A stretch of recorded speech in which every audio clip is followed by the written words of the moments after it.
Alright, let's get one thing straight. You think you need a PhD in quantum physics to swindle Wall Street? A supercomputer running arcane algorithms? Nope, it turns out all you need is a water hose and a bit of theatrical flair.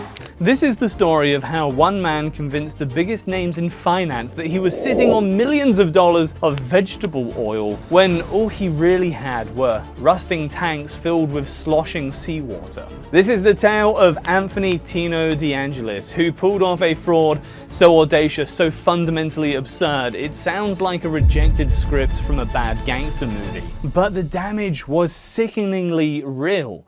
We're talking over $180 million in losses. That's nearly $2 billion in today's money, which drove some of Wall Street's most respected firms to the absolute brink of collapse. This wasn't some indecipherable crypto rug pull. The weapon of choice here was literal water, masquerading as salad oil. And the most infuriating part? It worked for years. It exposed a level of greed and willful ignorance that reveals a terrifying truth about high finance. Sometimes the people at the top are just as gullible as everyone else, especially when there's easy money on the table. This is the story of the Great Salad Oil Swindle, a scandal that proved Wall Street's finest could be outsmarted by a guy with a water hose and an unbelievable amount of nerve. Hey, I'm Andy Roberts, and this is The Fine Print. To really appreciate the beauty of this scam, you have to understand the man behind it. Tino de Angelis was not your typical Wall Street villain. He wasn't some polished Ivy League brat from a banking dynasty. He was a portly, jovial, Bronx-born butcher, a self-made man who clawed his way into the commodities game. Tino played the part of the salt-of-the-earth businessman to perfection. He sponsored kids' bike races and lived in a modest apartment, all while secretly building an empire on a foundation of pure fiction. Before he ever got into oil, Tino had already cut his teeth swindling the government. He'd landed a lucrative contract supplying meat for the National School Lunch Program. Yes, the one designed to feed children. He was then caught overcharging the government and, more alarmingly, supplying millions of pounds of uninspected meat. That little venture ended in bankruptcy, but for a guy like Tino, failure wasn't a setback. It was just a practice run for a much bigger con. So in the late 1950s, he started the Allied Crude Vegetable Oil Refining Corporation. He set up shop in the industrial wasteland of Bayonne, New Jersey, a stone's throw across the harbor from the financial heart of the world. His business was perfectly positioned to exploit another government program, Food for Peace, which shipped surplus American food overseas. For a while, the business was even legitimate, but Tino de Angelis wasn't built for legitimate profits. He saw a flaw in the system, a big, gaping hole just waiting for someone with enough audacity to drive a tanker truck through it. The fraud that Tino engineered was, and I mean this as a compliment, breathtakingly simple. It rested on a piece of high school physics. Oil floats on water, and a cornerstone of commercial finance, the warehouse receipt. Here's the con in a nutshell. Companies use their inventory, like giant vats of oil,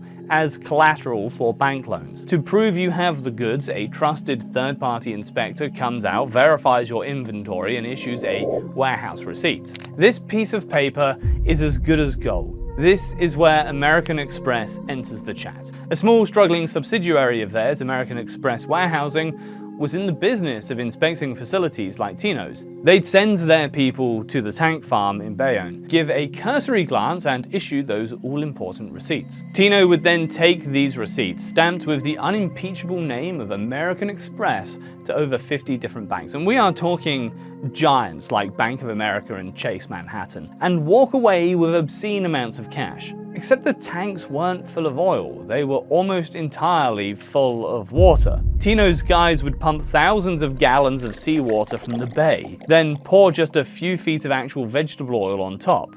When the American Express inspector showed up, he'd drop a dipstick in. It would come up slick with oil, and the tank's gauges would show it was full. The inspector, likely wined and dined by the ever-hospitable Tino, never bothered to check what was lurking a few feet below the surface. Paperwork stamped, fraud complete. It was a scam of beautiful, almost elegant simplicity.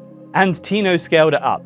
He built a secret maze of pipes connecting his tanks. If an inspector got a little curious and wanted to check a second tank, Tino's crew would just discreetly pump that thin layer of real oil from the first tank over to the next one, probably while the inspector was being distracted with a steak dinner.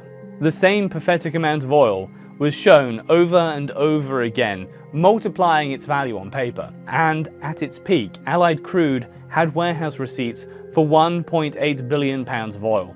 In reality, they had about £110 million. The other 94% was just water and bullshit. With millions in fraudulent loans pouring in, Tino wasn't just planning a cushy retirement. His ambition was far, far grander. He decided to use the bank's money to corner the market on soybean oil futures. The plan was diabolical. Use the borrowed cash to buy up so many futures contracts that he could single-handedly drive up the price of oil. This not only made his bets insanely profitable, but it also inflated the on-paper value of his phantom oil, letting him borrow even more money. It was a perfect self-perpetuating cycle of fraud. For a while it worked. Allied became a monster in the commodities market. Tino was so brazen that at one point his company reported oil holdings exceeding the entire inventory of the United States, according to the Department of Agriculture. That's not a red flag, that's a thermonuclear alarm siren. But nobody seemed to care. The banks were making money, brokers got their commissions, and the American Express's little subsidiary was happily pocketing up to 20 grand a week from its star client. Why ask questions when everyone's getting rich? But a house of cards built on water can't stand forever. The beginning of the end came in the fall of 1963. A massive deal to sell soybeans to the Soviet Union collapsed, and the price of soybean oil futures went into a nosedive. Suddenly, Tino was facing catastrophic losses. His lenders got nervous, started making margin calls, demanding more collateral to back their loans. Well, the jig was up. On November 19th, 1963, Allied Crude declared bankruptcy. The news hit Wall Street like a tactical nuke. Soybean futures crashed.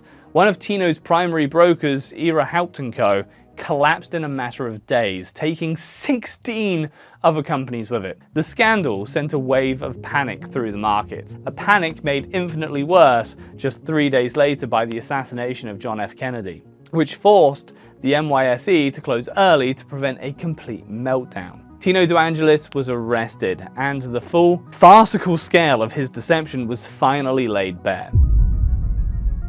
The fallout was immediate and brutal. The total losses clocked in over $180 million. Dozens of lenders were left clutching worthless pieces of paper, but the biggest victim, both financially and reputationally, was American Express, because its subsidiary had signed off on the phantom oil. Amex was held liable. Its stock price was sliced in half. It was a profound humiliation. One of the most trusted names in finance had been duped by a scam a child could have spotted. The company's survival was genuinely in doubt. But in this carnival of panic, one young, relatively unknown investor saw an opportunity. A 33-year-old fund manager named Warren Buffett decided to do something rather radical. His own research to restaurants and travel agencies, and saw that people were still happily using Amex travelers' checks and credit cards. He realized the core business was a fortress of profitability, untouched by the embarrassing mess at the warehouse division. Buffett concluded, correctly, that the market was having a hysterical overreaction. While everyone else was running for the exits, he piled in, pouring 40% of his fund's assets into the battered company. His bet was that the brand's fundamental trust was stronger than one colossal screw-up. And he was right. Amex survived, settled the claims, and its stock roared back. The trade became a legend, helping build Buffett's fortune and cementing his philosophy of being greedy when others are fearful. Oh, and Tino de Angelis? Well, he was convicted and sentenced to 20 years, serving 7. In a move that should surprise absolutely no one, after his release, he was busted for another Ponzi scheme, this time involving phantom hogs. The salad oil swindle forced some real changes, leading to stricter auditing and regulations. The financial world supposedly learned its lesson. Trust, but verify. But honestly, did they? Hey, if you find stories about how sheer unadulterated greed shapes our world as intriguingly fascinating as I do, well, you know what to do. Stick around, because the next time some smooth talker promises infinite returns on an asset you can't quite see, you'll know exactly what might be lurking beneath the surface. So what's the real lesson here? It's a story about a brilliant, simple, and utterly shameless fraud. But it's more than that. It's a story about systemic rot. The smartest minds on Wall Street, the most trusted names in business, they all got played. They were so blinded by the promise of easy profits, so content to trust a piece of paper, that they never bothered to ask the most basic question: is the thing I'm lending against actually there? So yeah, one guy with a hose pipe and some seawater nearly brought down Wall Street. But if you think that's outrageous, wait till you hear how an entire plane was allowed to fly twice, even after it started murdering people. 346 people died, Boeing knew, and still no one went to jail. Watch this next and see just how far a company will go when profits comes before human life. Click here, because this oil scam was fun. This one is gonna make you angry.